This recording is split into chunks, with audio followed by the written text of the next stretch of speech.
Have a blessed day, everyone. I am Mia May Verdalusa Palencia from BSed English 3, and I am here today to deliver the report of Group 2 about financial literacy.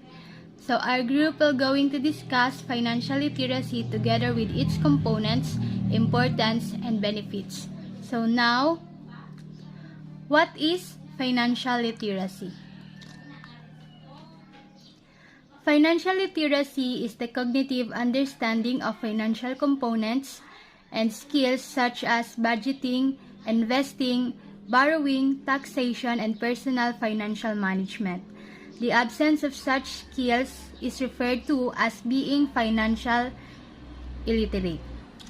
So, financial literacy is the possession of the set of skills and knowledge that allows an individual to make informed and effective decisions with all their financial resources.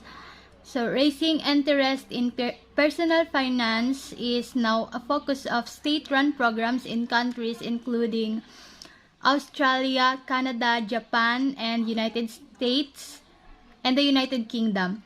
Understanding basic financial concepts allows people to know how to navigate in the financial system. So, people with appropriate financial literacy training make better financial decisions and manage money better than those without such training. Being financially literate allows an individual to do better prepared for specific financial roadblocks, which in turn decreases the chances of personal economic distress. Achieving financial literacy is crucial in today's society due to everyday facets of life such as student loans, mortgages, credit cards, investments, and health insurances.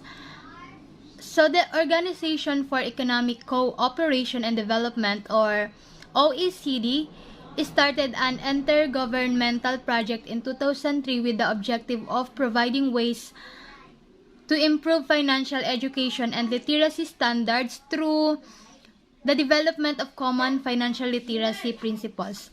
In March 2008, the OECD launched the International Gateway for Financial Education, which aims to serve as a clearinghouse for financial education programs, information, and research worldwide. So in the United Kingdom, the alternative term financial capability is used by the state and its agencies. The Financial Services Authority, or FSA, in the UK started a national strategy on financial capability on 2003. The US government established its Financial Literacy and Education Commission in 2003 also. So, these are the fundamental components of financial literacy. So, financial literacy consists of several financial components and skills that allow an individual to gain knowledge regarding the effective management of money and debt. So, the following are the fundamental components of financial literacy that should be learned. So, this is the number one, budgeting.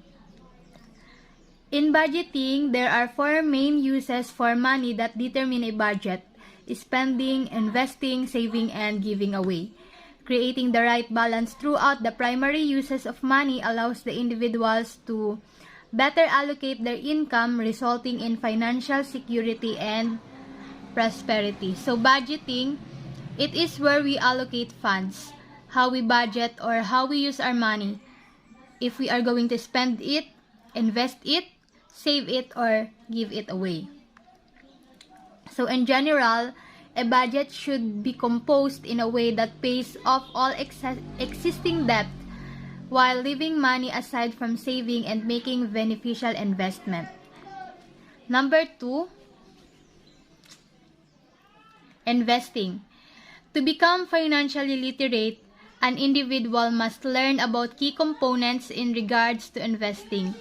Some of the components should be learned to ensure favorable investments are interest rates, price levels, diversification, risk mitigation, and indexes. Learning about crucial investment components allows individuals to make smarter financial decisions that may result in an increased inflow and income. So investing, it is putting our money in some venture like in some businesses. Number 3, borrowing. In most cases, almost every individual required to borrow money at one point to their life. To ensure borrowing is done effectively, an understanding of interest rates, compound interest, time value of money, payment periods, and loan structure is crucial. If the criteria above are understood sufficiently, an individual's financial literacy will increase, which will provide practical borrowing guidelines and reduce long-term financial stress. So, borrowing, from the word itself, borrow, we borrow money from loans like home credits and etc. Number 4, taxation. Gaining knowledge about the different forms of taxation and how they impact an individual's net income is crucial for obtaining financial literacy. Whether it be employment, investment, rental, inheritance, or unexpected, each source of income is taxed differently. Awareness of the different income tax rates permits economic stability and increases financial performance through income management. So, taxation is the action of taxing. So, there are different forms of taxation depends on our income or how much we earned from investment, business, employment, or inheritance, and the likes. Then number 5, the last component, the most important criteria, personal financial management, includes an entire mix of all the listed components above.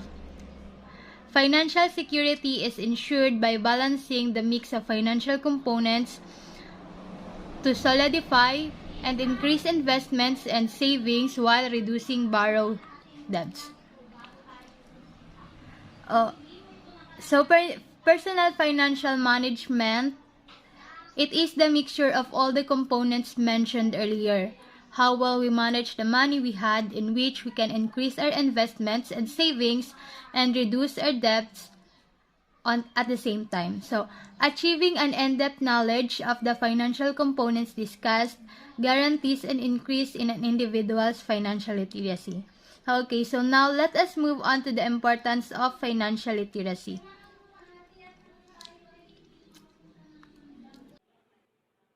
What are the importance of financial literacy?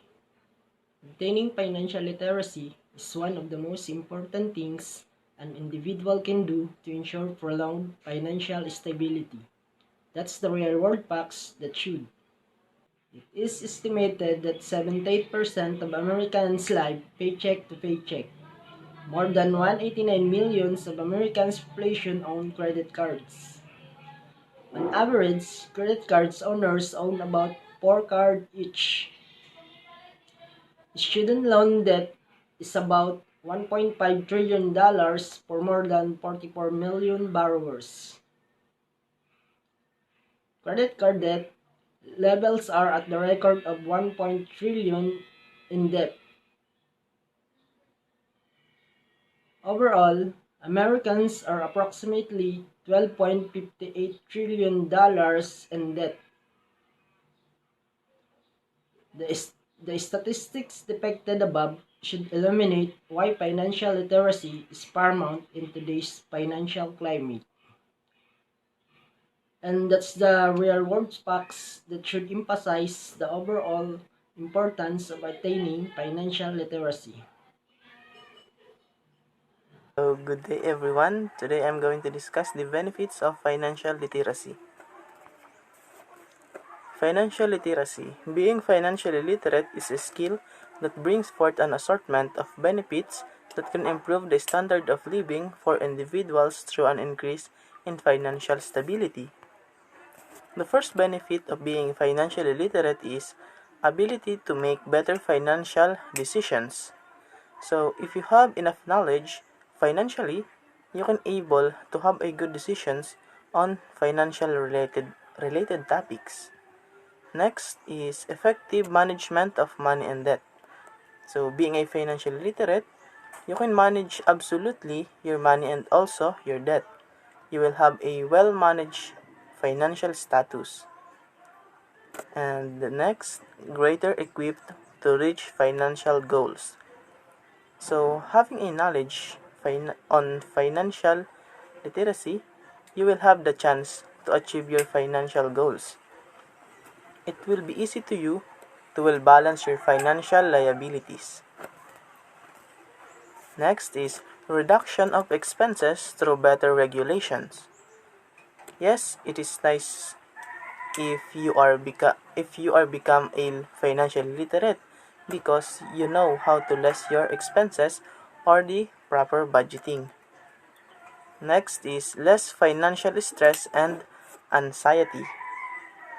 It will become so nice to have less stress on your financial expenses and others. You can relax yourself and not thinking too much about your financial status. Okay, next. Increase in ethical decision making when selecting insurances, loans, investments, and using credit cards. Yeah, that's it. If you are financially literate, you will always have a smart decision every time you enter on a certain loans or investments because you have that mindset or knowledge on how to handle those financial expenses without any errors. Next, and the last, effective creation of a structured budget. So that is one of the best benefits of being a financially literate because you know how to create a well-structured budget that will surely help to improve your financial status and also achieve your financial goals. So making steps to becoming financially literate is an important component of life that can ensure financial solidity, reduce anxiety, and stimulate the achievement of financial goals.